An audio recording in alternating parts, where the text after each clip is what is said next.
Bismillahirrahmanirrahim. Assalamualaikum warahmatullahi ta'ala wabarakatuh. Alhamdulillahi rabbil alamin. Wassalatu wassalamu ala asrafil anbiya'i wal mursalin Sayyidina Muhammadin wa ala alihi wa sahbihi ajma'in. Qala rabbi srahli sadri wa yassirli amri wahlul 'uqdatam min lisani yafqahu qawli. Amma ba'du.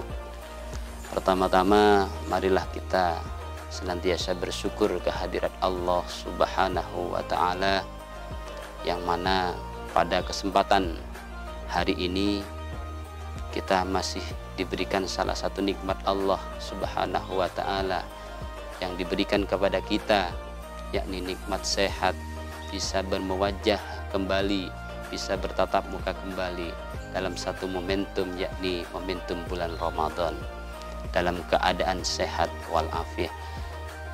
Sholawat serta salam semoga tetap tercurah limpahkan kehadiran baginda Nabi Muhammad Sallallahu Alaihi Wasallam yang telah mengajarkan kepada kita banyak hal kemanfaatkan, banyak hal kebarokahan, banyak hal yang dicontohkan oleh Rasul Nabi Muhammad Sallallahu Alaihi Wasallam kepada kita untuk senantiasa menjadikan kita sebagai umatnya insan yang baik dan juga taat kepada Allah Subhanahu wa Ta'ala.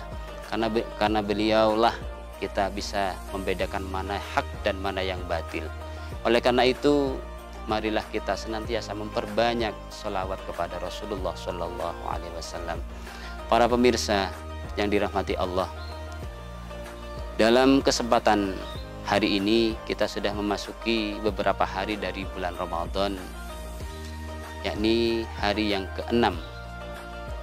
Alhamdulillah, dari awal sampai hari ini kita masih diberi kesempatan untuk beribadah kepada Allah, kemudian bisa memperbanyak hal-hal yang bermanfaat bagi sekeliling-keliling kita, terutama kepada Allah.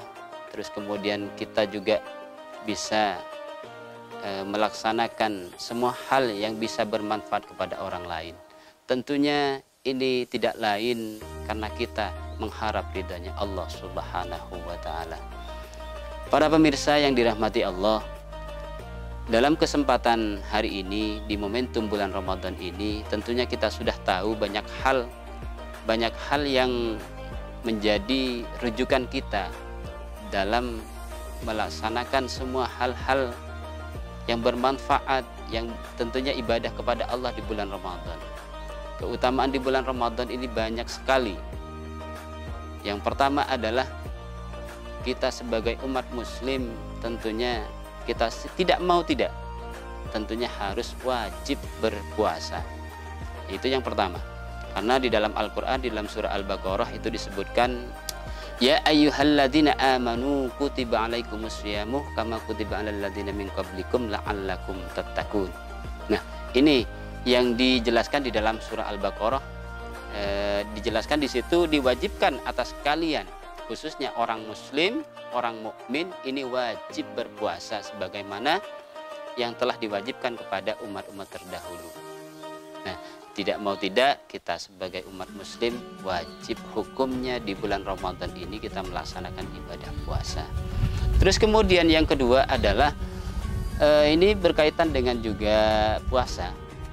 Ada hadis yang diriwayatkan oleh Bukhari Muslim yang berbunyi, man qama Ramadanan imanan wahtisaban ghufira lahu ma taqaddama min dhanbi.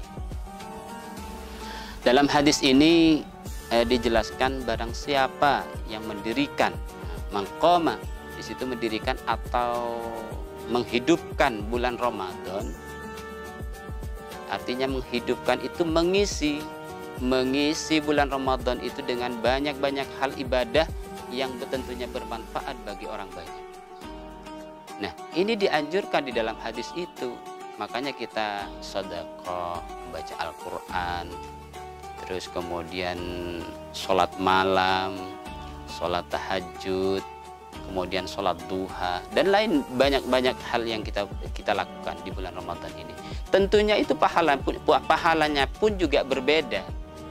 Nah, pahalanya lebih banyak daripada bulan-bulan sebelumnya. Nah, tentunya kita tahu bahwasannya ibadah itu juga kita wajib laksanakan, baik hal yang sunnah, wajib, ataupun yang itu merupakan anjuran-anjuran dari Allah. Kita lakukan semuanya, tidak pilih-pilih. Kalau itu merupakan amalan baik, maka kita harus lakukan gitu.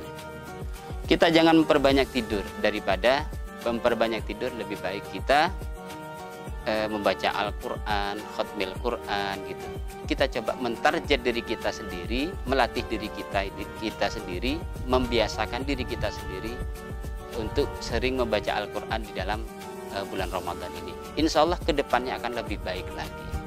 Nah, ini adalah latihan kita, karena memang betul banyak orang itu mengatakan an-naumu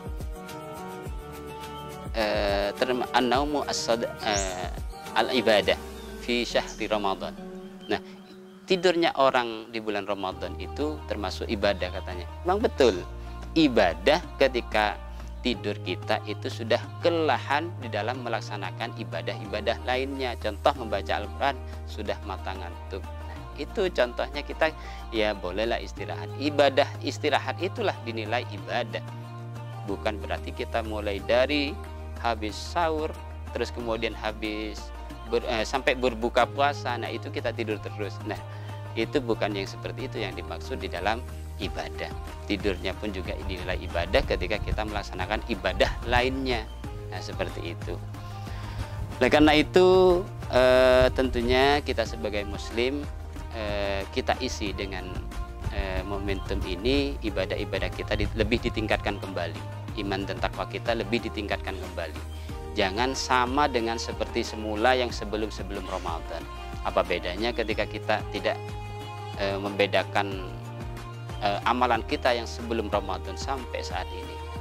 Jadi harus ada perubahan-perubahan, proses-proses yang lebih baik ke depannya. Ini yang diutamakan di dalam momentum Ramadan ini adalah memperbaiki diri kita, meriset kembali hal-hal yang negatif di dalam diri kita, kemudian kita mengganti dengan hal-hal yang positif untuk ke depannya. Nah, inilah yang perlu kita gali, kita perbaiki, dan kita amalkan untuk kedepannya. Dan juga di dalam hadis tadi kita juga diampuni dosa-dosa kita. Artinya dosa-dosa kita ketika bulan Ramadan itu diampuni ketika kita melaksanakan ibadah yang dianjurkan oleh Allah, baik yang sunnah ataupun yang wajib. Maka insya Allah dosa kita yang telah lalu dalam 1 tahun yang sudah berlalu itu insya Allah akan diampuni. Maghfira lahu ma taqaddama min dzambih. Nah, itu tentunya dosa-dosa itu dosa yang kecil, yang biasa kita lakukan, yang biasa kita laksanakan ketika yang biasa kita lakukan ketika kita berinteraksi dengan teman kita, berinteraksi dengan saudara kita, berinteraksi dengan orang lain. Nah, tentunya kita sebagai manusia, yaitu al-insanu mahalul khata' wan nisyan, tidak pernah luput dari yang namanya lupa dan dosa. Nah, itu memang punyanya manusia, ya, tidak bisa kita hindari, perlu kita sadari itu. Maka dari itu ketika kita masuk pada momentum bulan Ramadan ini sesuai dengan hadis tadi, maka semuanya insya Allah itu akan diampuni dosa-dosa kecil kita, kecuali dosa-dosa besar. Kalau dosa besar itu ada tempatnya tersendiri, yakni adalah dengan taubatan nasuha. Artinya taubatan yang penuh dengan kesadaran diri kita, berjanji kepada diri kita sendiri untuk memperbaiki diri kita, dan juga akan mengganti dengan ibadah-ibadah yang bermanfaat dan taat kepada Allah Subhanahu wa Ta'ala. Tentunya itu yang perlu kita tingkatkan, lebih tingkatkan kembali keimanan kita dan ketakwaan kita kepada Allah Subhanahu wa Ta'ala. Itu para pemirsa yang dirahmati Allah, mudah-mudahan kita senantiasa diberikan kesehatan oleh Allah, diberi kesempatan lagi oleh Allah Subhanahu wa Ta'ala, kita berjumpa kembali di lain waktu. dan mudah-mudahan Allah senantiasa meridai apa yang kita lakukan. Mudah-mudahan semua amal ibadah kita selama ini, selama bulan Ramadan, insya Allah akan diterima oleh Allah Subhanahu wa Ta'ala, dan pada akhirnya kita akan mendapatkan yang namanya Lailatul Qadar, di mana Lailatul Qadar itu adalah lebih baik dari 1000 bulan. Maka dari itu saya sebagai hamba Allah tentunya tidak lepas dari yang namanya salah dan lupa, maka saya mohon maaf yang sebesar-besarnya, dan saya akhiri wallahul muwaffiq wa ila aqwamit thariq. Wassalamualaikum warahmatullahi wabarakatuh.